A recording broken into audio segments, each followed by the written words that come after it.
To understand the crisis unfolding in Venezuela today, it is necessary to step back and examine the forces that have shaped the country over the past century. The current situation, marked by military operations, economic blockades, and deep diplomatic divisions, is not an isolated moment. It represents the latest stage in a much longer historical process that began with the discovery of oil beneath Venezuelan soil in the early 20th century. What is happening now is not new. It is the continuation of patterns that have repeated for generations, regardless of who has held political power. At the center of this story is a single resource. Oil transformed Venezuela from a largely agrarian nation into a global energy powerhouse in a matter of decades. That transformation generated extraordinary wealth, but it also produced long-term structural weaknesses that continue to shape the country's political and economic reality. Oil attracted foreign powers, reshaped domestic institutions, and tied Venezuela's future to global markets and decisions made far beyond its borders. Over time, dependence on oil revenue became the defining feature of the Venezuelan state, influencing how governments governed, how economies functioned, and how power was contested. The central argument presented here is that Venezuela's crisis cannot be understood by focusing solely on individual leaders or short-term political events. Removing a president, changing a government, or altering diplomatic alignments does not address the deeper forces at work. The core issue is structural. Venezuela's dependence on oil has created a system in which political power, economic stability, and national survival revolve around control of a single commodity. Until that dependence is fully understood, the events unfolding today cannot be properly explained. The roots of this story stretch back more than a century. In 1914, Caribbean Petroleum completed the Zumacay-1 oil well, now known as MG1, in the Mene Grande field near Lake Maracaibo. That discovery marked a turning point in Venezuelan history. Within a short period, foreign oil companies moved rapidly into the country. Major international firms, including Royal Dutch Shell, Gulf Oil, and Standard Oil, later known as Exxon, acquired extensive concessions and began large-scale extraction. What followed was not a slow or incremental process. It was a rapid transformation that elevated Venezuela from relative obscurity to global economic significance in less than 15 years. By 1928, Venezuela had become the world's leading oil exporter. Just 1 year later, in 1929, the country was producing approximately 137 million barrels of oil annually, making it the second largest oil producer in the world after the United States. This dramatic rise reshaped Venezuela's economy and its place in the international system. By 1940, Venezuela ranked as the third largest oil producer globally, with output exceeding 27 million tons per year.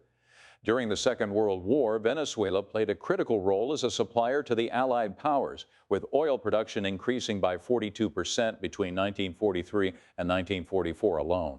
In the decades that followed, an even more consequential discovery emerged. In eastern Venezuela, the Orinoco oil belt was identified as containing the largest known accumulation of oil reserves on the planet. According to multiple sources, including assessments by the United States Geological Survey, the belt holds an estimated 900 billion to 1.4 trillion barrels of heavy crude across proven and unproven deposits. Venezuela's officially certified reserves stand at approximately 304 billion barrels, representing roughly 18% of the world's total proven oil reserves as of 2020. In sheer volume, Venezuela possesses more oil than Saudi Arabia, more than Russia, and more than any other nation. However, the nature of that oil introduced critical limitations. Venezuelan crude, particularly from the Orinoco Belt, is heavy and sour. It is thick, high in sulfur, and difficult to extract and refine. Unlike light, sweet crude, it requires specialized technology, advanced refineries, and substantial capital investment to be produced and sold profitably. This technical reality shaped Venezuela's future. Possessing vast reserves was not enough. To turn oil into revenue, Venezuela depended on foreign technology, foreign capital, and foreign expertise. That dependence tied the country's economic fortunes to external actors and global market conditions beyond its direct control. As oil reshaped Venezuela's economy, it also transformed its political system. From the 1920s onward, Venezuela evolved into what economists describe as a rentier state. In such a system, the government derives most of its revenue from renting out natural resources rather than from taxing citizens or fostering a diversified, productive economy. This shift fundamentally altered the relationship between the state and the population.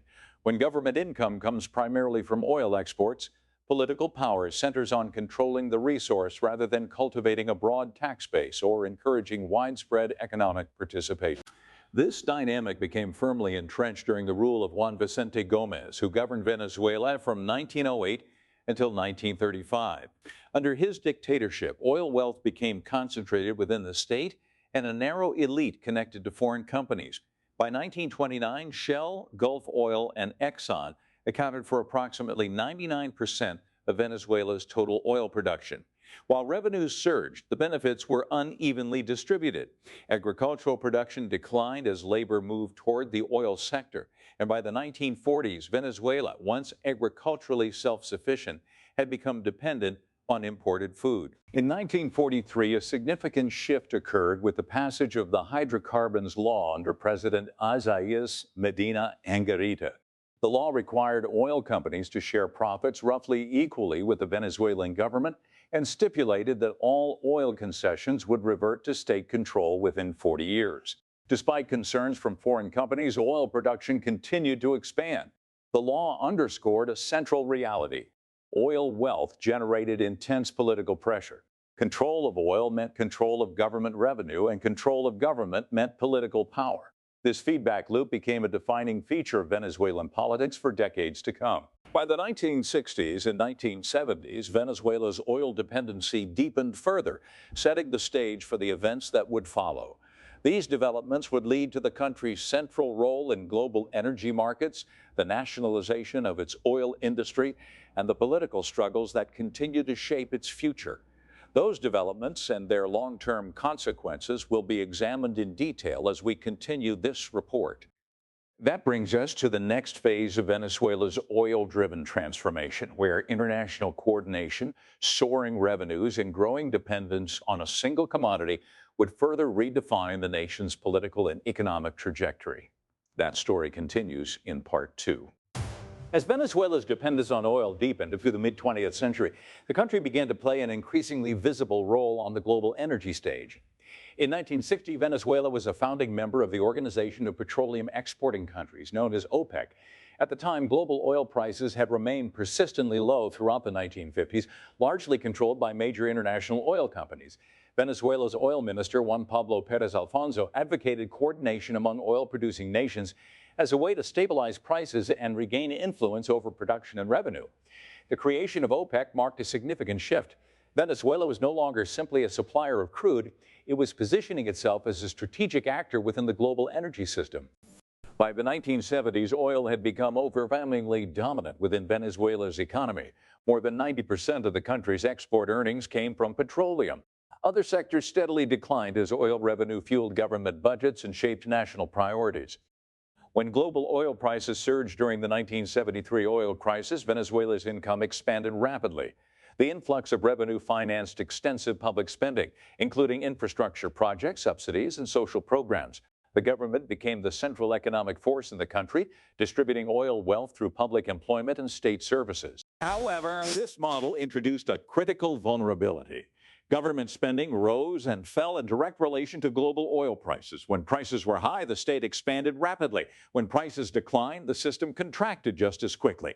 Venezuela lacked a diversified tax base capable of stabilizing revenue during downturns. Manufacturing and agriculture had been weakened over decades of neglect, leaving oil as the sole pillar supporting the economy. This structural fragility reflected what economists describe as the resource curse, in which dependence on a single commodity undermines long-term economic resilience and exposes a country to external shocks. At the same time, oil wealth intensified political competition. Because the state controlled access to vast oil revenues, political power became tightly linked to control of the government. Elections, patronage networks, and at times coups were shaped by the struggle to capture that revenue stream. Oil did not merely finance the Venezuelan state, it defined how power was exercised and contested within it. This dynamic culminated in 1976 when Venezuela nationalized its oil industry. Under President Carlos Andrés Pérez, the government passed legislation transferring ownership of all oil operations to the state and establishing Petróleos de Venezuela S.A., commonly known as PDVSA, as the national oil company. Foreign firms, including Exxon, Gulf Oil, and Mobil, which had invested more than $5 billion in Venezuelan oil infrastructure, received what was described as marginal compensation. With nationalization, direct foreign control over Venezuelan oil formally ended. Following its creation, PDVSA quickly gained a reputation as one of the most capable national oil companies in the world. It operated refineries, managed complex logistics networks, and exported crude to markets across the globe. Venezuelan petroleum engineers were widely regarded as highly skilled, and PDVSA functioned with a significant degree of technical autonomy. During this period, the company generated substantial revenue for the state while maintaining operational competence. Yet nationalization also embedded a long-term political challenge. PDVSA's profits flowed directly to the government rather than to private shareholders.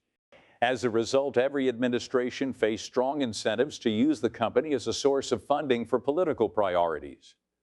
Over time, the boundary between PDVSA's technical operations and the state's political objectives became increasingly blurred.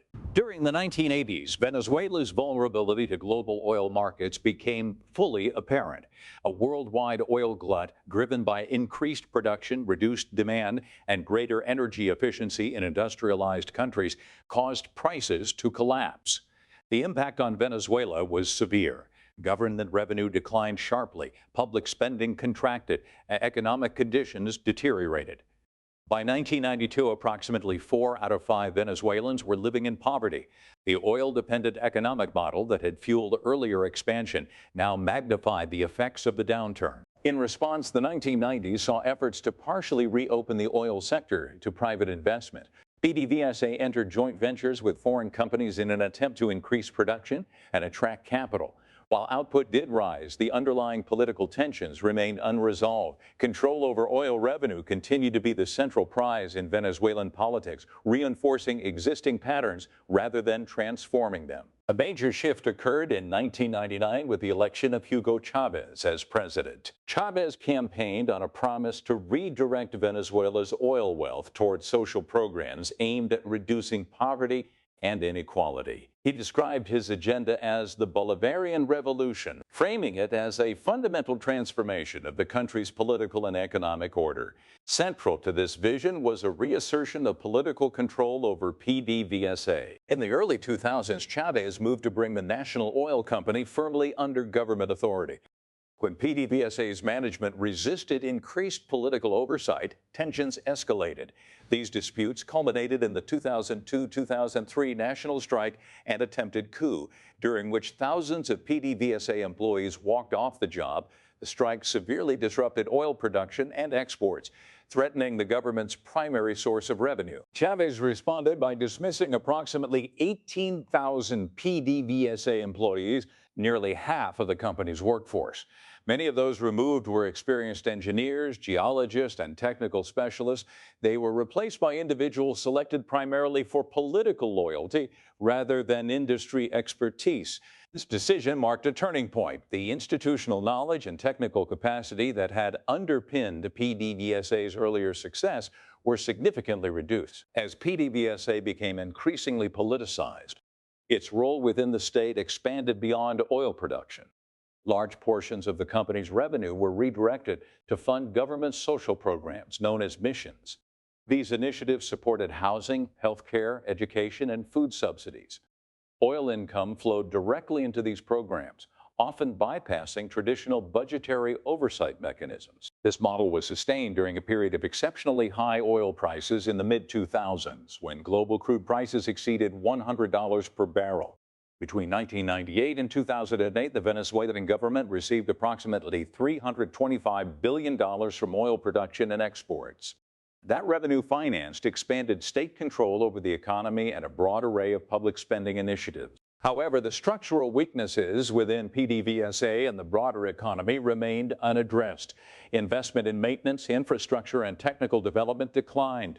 As equipment aged and operational standards eroded, production capacity became increasingly fragile.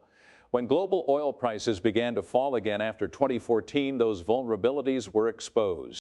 Oil output, which had exceeded 3 million barrels per day in the late 1990s, began a sharp decline.